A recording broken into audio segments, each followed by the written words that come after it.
Hello student, कैसे हैं? आशा करते हैं कि आप लोग अच्छे होंगे, मस्त होंगे और स्वस्थ होंगे। तो आज का मेरा टॉपिक है कुछ एंगल के बारे में हम डिस्कस करेंगे। कुछ एक्सरसाइज बनाए थे जिसमें बच्चों ने ये नहीं मतलब उसे पता था कि एंगल होती क्या है, ये समकोण एंगल क्या होती है, यानी कि अधिक कोण क्या होती है। तो इस चीज़ को आज हम एकदम बारीकी से बताएंगे आज, ठीक। उसके बाद हम नेक्स्ट क्लास में हो सकता है तो इसका हम क्वेश्चन भी करवाएंगे। तो आज हम देखेंगे कोण। कोण किसे कहते हैं? अगर इसे सिंपल भाषा में बोले तो कोण का अगर हम डिफिनेशन लिखेंगे तो सीधा इसको बोल सकते हैं कि जब दो सरल रेखा किसी बिंदु पर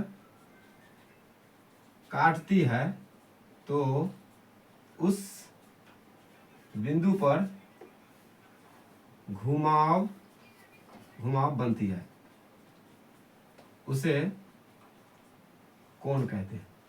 देखो, इसका मतलब डिफिनेशन ये हुआ कि जब दो रेखा, क्या दो सरल रेखा, तो अब सरल रेखा हम एक मिनट के लिए बोले तो ये सरल रेखा हुआ एक, ठीक। ए भी क्या है? एक सरल रेखा हुआ। दूसरा जब बता यहाँ पे लिखा हुआ है ना कि जब दो सरल रेखा, तो अगर मान लो ये एक दूसरा रेखा, ये दूसरा रेखा एक दूसरे को यहाँ पे प्रतिच्छेद किया, ठीक। इसको मान लो सी और डी, इस बिंदु पे इसको बी यहाँ लिखो, ठीक। इसको बी ओ बिंदु पे प्रतिच्छेद किया। तो अब देखो यहाँ पे क्या हुआ कि ये ए बी क्या था? एक रेखा था, और दूसरा रेखा क्या था? सी डी दो रेखा था, और ये इन दोनों ने इंटरसेक्ट किया किस पॉइंट पे? तो ओ पॉइंट पे। जब भी किसी दो रेखा एक किसी पॉइंट पे इंटरसेक्ट करे यानी कि प्रतिच्छेद करे तो उस बिंदु पर एक घुमाव पैदा होती है, इसे हम क्या कहते हैं? कोण कहते हैं। समझ गया बाबू? ठीक, एकदम सिंपल में समझना, कुछ नहीं कि जब दो रेखा, देखो जब ये दो रेखा है आपस में एक दूसरे को क्या करेगा? यहाँ पे इंटरसेक्ट करेगा, प्रतिच्छेद करेगा, तो वहां एक घुमाव पैदा होती है जिसे हम कोण कहते हैं। अब कोण के बारे में देखते हैं कि कोण को कैटेगरी में बहुत टाइप में डिवाइड किया हुआ है, यानी कि टाइप्स ऑफ एंगल। तो many types of angle. Angle कितने प्रकार के होते हैं? तो एंगल यानी कोण बहुत प्रकार के होते हैं। जैसे फर्स्ट पढ़ते हैं न्यून कोण। न्यून कोण के इंग्लिश में क्या कहते हैं? इक्वेटिक्स एंगल कहते हैं। क्या कहते हैं? इक्वेटिक्स एंगल कहते हैं। तो अब देखो कि न्यून कोण, न्यून का मतलब ही लगता है कि छोटा। अब किससे छोटा? तो यहां तुमको याद रखना पड़ेगा कि इसका सिंपल डिफिनेशन अगर बताए तो देखो, इसका डिफिनेशन होगा जब कोई कोण 90 डिग्री से छोटा हो उसे हम न्यून कोण कहते हैं। समझ में आया? कि वैसी कोण जिसका मान, क्या वैसी कोण जिसका मान 90 डिग्री से कम हो उसे हम न्यून कहते हैं, न्यून कोण कहते हैं। याद रखना, एकदम सिंपल सा है। इसका देखो अगर फिगर बनाए तो ये 90 डिग्री यहां बनता है, ठीक। तो देखो ये 90 डिग्री इससे छोटा होना चाहिए, यानी कि इस एंगल के अंदर ही होना चाहिए। अगर इससे बाहर गया तो फिर वो 90 डिग्री से अधिक हो जाएगा। तो जैसे ही 90 डिग्री से अधिक होगा तो उसको क्या बोलेंगे हम, वो आगे बताएंगे आपको। चलो दूसरा देखो, समकोण। क्या? समकोण, यानी कि इसको इंग्लिश में क्या बोलते हैं? Right angle triangle. अब राइट एंगल ट्रायंगल का मतलब तो हिंदी तो हो गया समकोण। और समकोण कौन कहेंगे किसे? तो समकोण का मतलब होता है कि वैसी एंगल जो 90 डिग्री का हो, ना तो कम ना ज्यादा। अगर कोई भी एंगल 90 डिग्री का बन रहा है तो उसे हम समकोण कोण कहेंगे। जैसे इसका एग्जांपल देखो, ये समकोण कैसे बनेगा? एकदम एक्यूरेट होना चाहिए, ये 90 डिग्री। अगर यह एंगल यानी कि कोई भी एंगल अगर 90 डिग्री हो उसे क्या कहेंगे? समकोण। जैसे कि इसका एग्जांपल आता है बहुत सारा, जैसे स्क्वायर में, स्क्वायर का चारों एंगल कितना तो है? सभी 90 डिग्री का होता है। तो हम याद रखेंगे यहाँ से कि सब स्क्वायर, रेक्टेंगल, ये जितने भी क्वाड्रिलेटर है सभी का कोण जो है वो क्या होता है? 90 डिग्री। क्वाड्रिलेटर मींस होता है चतुर्भुज, तो सभी चतुर्भुज नहीं होगा। समझ में आ गया? जैसे पैरेललोग्राम हो गया, क्या कहते हैं, पैरेललोग्राम हो गया।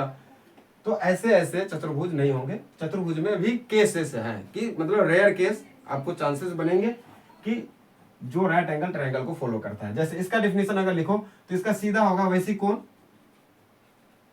वैसी कोण जो 90 डिग्री का बना होता है, ठीक। अब देखो अधिक कोण, ऑब्ट्यूज एंगल किसे कहते हैं? तो अधिक कोण कहेंगे जो 90 डिग्री से बड़ा हो और 180 डिग्री से छोटा हो। तो इसको सिंपल में अगर डिफिनेशन सभी को वैसे लिख सकते हो अपने लाइन से। अगर इसको देखो, अगर इसको लिखना है तो इसको हम लिख सकते हैं कि 90 डिग्री से बड़ी या बड़ा और 180 डिग्री से छोटा। समझ में आया? अगर 90 डिग्री से बड़ा हो और 180 डिग्री से छोटा हो उसे हम क्या कहेंगे? अधिक कोण कहेंगे। समझ में आया? तो यहां तीनों यानी कि देखो ये फर्स्ट, सेकेंड और थर्ड, इस तीनों का मतलब जानते हैं। एक एंगल बनाएंगे, ठीक, मान लो ये एक रेखा है। क्या है? रेखा है। यहां तक समझने में दिक्कत नहीं हुआ? रेखा पे कोई भी एंगल बन रहा है। अब बताओ ये एंगल बन रहा है, तो ये एंगल तुमको क्या लग रहा है? 90 डिग्री से बड़ा है, तो ये क्या होगा? अधिक कोण होगा। और ये कितना बन रहा है? 90 डिग्री से छोटा बन रहा है, तो ये क्या होगा? न्यून कोण होगा। और इसी में अगर कोई एंगल सीधा बन रहा है तो ये राइट एंगल ट्रायंगल होगा, जिसे हम क्या कहते हैं? समकोण कोण कहेंगे। समझ में आया? सीधा रेखा कोण यानी कि रिफ्लेक्स एंगल कहते हैं कि सॉरी पहले सीधा रेखा यानी स्ट्रेट एंगल। वही स्ट्रेट एंगल मतलब 180 डिग्री का ही स्ट्रेट एंगल बनेगा। जब भी कोई रेखा पे 180 डिग्री का बन रहा है तो ये एक स्ट्रेट एंगल हो गया, जिसे हम 180 डिग्री कहेंगे। ये भी चीज याद रखेगा। ये चीज आपको पता होगा क्योंकि आपने क्लास 5 से पढ़ रखा होगा। 5, 6, 7, 8 सब में तो बेहतरीन बढ़िया से पढ़ा होगा, तो यहाँ इतना चीज रटवाने की जरूरत नहीं है। हम फिर आगे देखते हैं। जैसे देखो परिवर्तित कोण या फिर इसे को रिफ्लेक्ट एंगल कहेंगे। रिफ्लेक्ट एंगल कहेंगे जब 180 डिग्री से बड़ा हो। रिफ्लेक्ट का मतलब ही होता है कि एक दूसरे को प्रतिच्छेद करना। जैसे देखो ये एंगल सॉरी ये ऐसे करके, तो ये क्या लग रहा है? सॉरी वो एक मिनट, जैसे ये टोटल ये 180 डिग्री से बड़ा हो, है कि नहीं है? तो ये रिफ्लेक्ट एंगल होगा। यहां तक समझने में दिक्कत नहीं? चलो, रिफ्लेक्ट एंगल का मतलब ही होता है कि ये लग रहा है कि यहाँ से रिफ्लेक्ट होकर कहीं गुजरा। जैसे देखो ये कोई प्रतिबिंब है, यहाँ से रिफ्लेक्ट होकर ऐसे चला जाता है, यहाँ से ऐसे चला जाता है, तो ये जो एंगल बनेगा ना वही होता है रिफ्लेक्स एंगल। ठीक, उसके बाद आता है कंप्लीट एंगल, जिसे हम हिंदी में कहते हैं पूर्ण कोण। क्या कहते हैं उसे? हिंदी में पूर्ण कोण कहते हैं। इसका भी एक सिंपल सा डिफिनेशन है। अब देखो यही लिखा हुआ है साफ साफ, कंप्लीट एंगल। कंप्लीट का मतलब होता है पूरा एकदम सर्कल हो जाना। तो जब भी कोई सर्कल बन जाएगा तो उसे हम क्या कितना डिग्री का होता है? 360 डिग्री का होता है। अब देखो बोलेगा कि सर ये 360 कैसे हुआ? देखो मान लो जैसे ये तुमने बनाया एक एंगल लिया, यहाँ पे कट गया, यहाँ पे कट गया, यहाँ पे ये 90 डिग्री बना, ये 90 डिग्री बना, तो ये भी 90 डिग्री बनेगा। जब ये 90 बना तो इसके नीचे वाला भी बनेगा कितना डिग्री? 90 90 180। अब 180 यानी 180 और 180 कितना हो गया? 360। समझ में आ गया? तो जब कोई भी बोलेगा कि एक कंप्लीट एंगल का एग्जांपल बताओ, तो क्या बता सकता है? एक सर्कल हो सकता है, एक कार का व्हील हो सकती है यानी कि कार की चक्का हो सकती है, एक साइकिल की चक्का हो सकती है, एक क्या कहते हैं आसमानी झूला हो सकता है, जिसे हम बोलते हैं स्काई, क्या बोलते हैं उसको इंग्लिश में, सॉरी आसमानी झूला बोल सकते हैं। उसके बाद हम कुछ इंपॉर्टेंस देखेंगे जो एक कंपटीशन लेवल में पूछता है, जिसे हम पूरक कोण कहते हैं, संपूरक कोण कहते हैं। इंग्लिश में इसे कम्प्लीमेंट्री एंगल कहते हैं, ऐसे सप्लीमेंट्री एंगल कहते हैं। और एक आसन कोण होता है, एडजेसेंट एंगल कहते हैं। दूसरा होता है कि शीर्षाभूमिक कोण। ठीक, इस चीज को जानेंगे। ये एक बेसिक था जो ना आपने 6, 7, 8 में अच्छे से पढ़े होंगे। आज पढ़ना है तुमको कुछ अलग हटके। ठीक, तो ये चीज सिर्फ एक रिवाइज करना था आपका, कि देखते हैं कि आपको याद है कि नहीं है। अगर इस चीज में भी अगर आपको दिक्कत हुआ होगा तो एक बार बाबू बढ़िया से रिवाइज करना पड़ेगा। वैसे तो होगा नहीं, वैसे कुछ है नहीं, क्योंकि ये तुम अगर क्लास 2 के बच्चे से पूछोगे तो एकदम क्लियरली पूरा बता देगा, सारा डिफिनेशन यानी सारा कैसे क्रिएट होता है एंगल, किस एंगल को क्या बोलते हैं, सारा बता देगा। तो इस पे हमको ज्यादा डिस्कस नहीं करना है इस पे पूरक कोण, संपूरक कोण यानी कि complementary angle and supplementary angle and आसन कोण, शीर्षाभूमिक कोण। ठीक, इस 4 पे बात करेंगे और इस 4 पे हम 1-2 क्वेश्चन भी करके आज देखेंगे आज के वीडियो में। ठीक, जैसे देखो यहां होता है क्या? पूरक कोण का मतलब,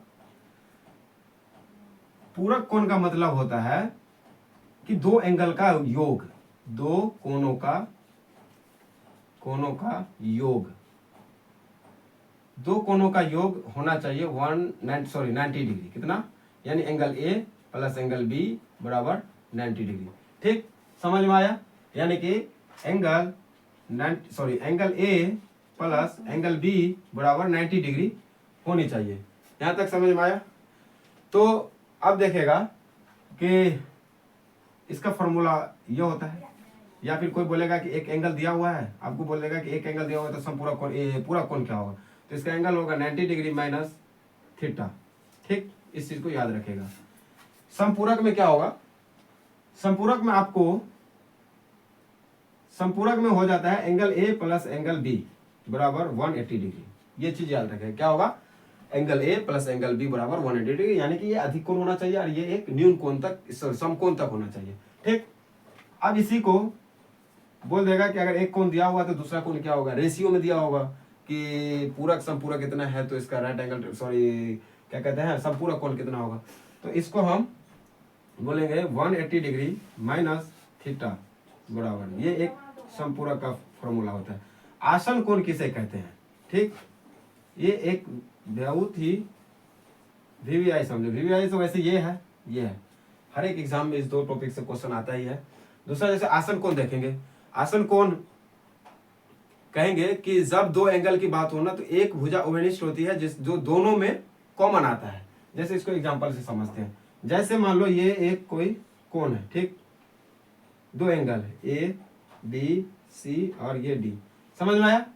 अब बताओ अगर हम एंगल इसका बात कर रहे हैं ए डी बी का और एंगल किसका बी डी सी, तो आपको पता है कि ये दो भुजा जो है इस एंगल में भी कॉमन आ रहा है और आपका इस एंगल में भी कॉमन आ रहा है। ठीक, तो यहां तक समझने में दिक्कत नहीं हुआ होगा। ठीक, अगर समझ में नहीं आ रहा तो अब जब हम क्वेश्चन करेंगे तो वहां सारा समझ में आ जाएगा।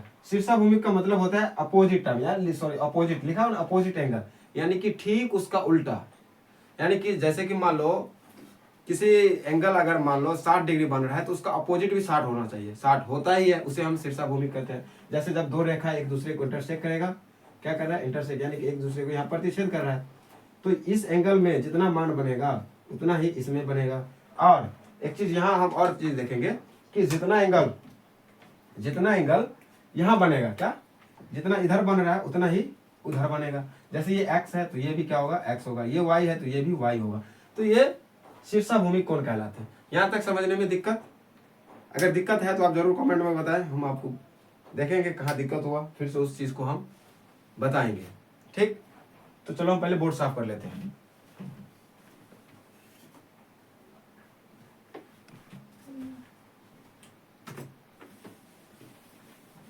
बोर्ड साफ करते हैं, फिर एक क्वेश्चन देते हैं। ठीक,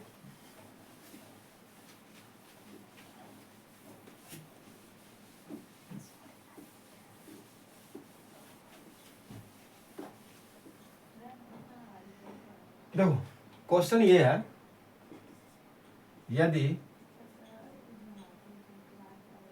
यदि कोण, सॉरी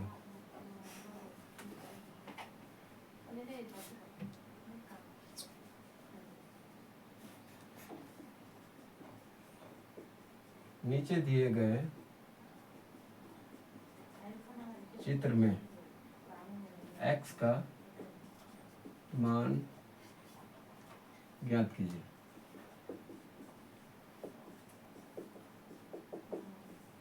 ठीक, यहाँ दिया हुआ है, नीचे दिए गए कोई चित्र नहीं है, चित्र बनाते हैं। ठीक, मान लो ये एक चित्र है, यहाँ दिया हुआ है 60 डिग्री और यहाँ दिया हुआ है x, तो बोल रहा है इफ, अगर इसी को इंग्लिश में लिखे, इफ एंगल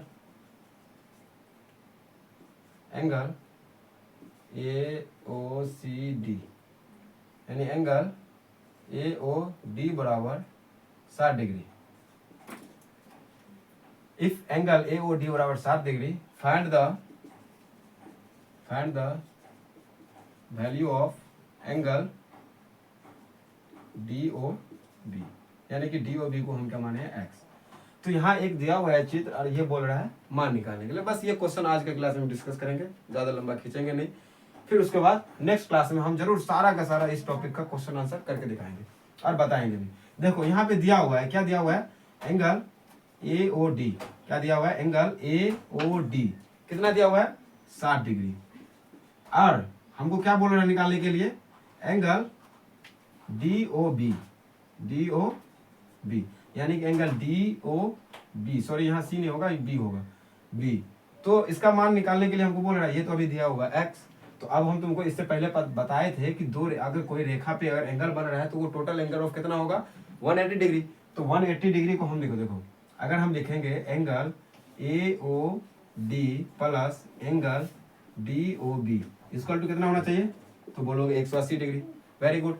अब देखो इसका मान हमको दिया हुआ है, इसका मान कितना दिया हुआ 60 डिग्री, प्लस इसका मान हम कितना लिए हैं x, यानी कि x दिया हुआ है x, तो यहाँ कितना होगा 180 डिग्री। अगर इस x का मान निकालने के लिए अगर इसको हम इस साइड भेज रहे हैं तो 180 डिग्री, तो इधर जाएगा तो किस में होगा माइनस में, कितने में होगा माइनस में, माइनस 60 डिग्री। तो x बराबर आपका कितना निकल रहा है 120 डिग्री यानी 120 डिग्री। समझ में आया? तो ये एंगल कितना होगा 120 डिग्री। ठीक, इसी प्रकार आप, ये होमवर्क है आपका, इसका होमवर्क है। मान लो ये डिग्री x है और ये डिग्री 70 दिया हुआ है, तो आपको बोल रहा है कि ये एक दूसरे को घनिष्ठ भुजा है, तो एंगल इसका मान निकालो y और इधर भी x, सॉरी x नहीं z, इसको आप करके लेके आएगा। ये हम बता दिए कि यह एक शीर्षाभूमिक कोण भी है, तो इसको एक अच्छा से आप पूरा क्लियर करके लेके आएंगे। फिर हम आगे का सारा टॉपिक आपको समझाएंगे, क्वेश्चन बनाएंगे, जो भी डाउट होगा आप हमसे कमेंट बॉक्स में जरूर पूछें, पूरा हम क्लियर करेंगे। आज के लिए इतना ही, चलो फिर मिलते हैं नेक्स्ट क्लास में।